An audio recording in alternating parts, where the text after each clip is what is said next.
Hello, in this video I want to show you how to configure mobile data limit on BLACKVIEW Tab 6. To do this, we'll need to open our settings. Then right here click on SIM cards and traffic management. We need to scroll down for the data usage and here select billing cycle and traffic warning. Now you'll be able to set the data limit.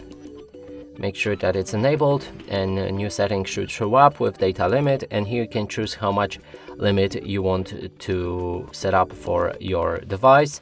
You can switch between megabytes or gigabytes. Keep in mind that 1000 megabytes is 1 gigabyte.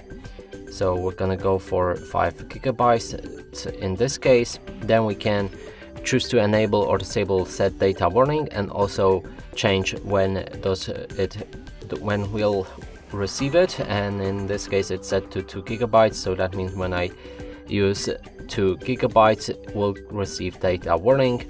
And we can also change the mobile data usage cycle. That means when does this limit resets. So we're gonna go for a first day of each month. And that's it for this video. Hope you like it. Please consider subscribing to our channel, leave a like and a comment below.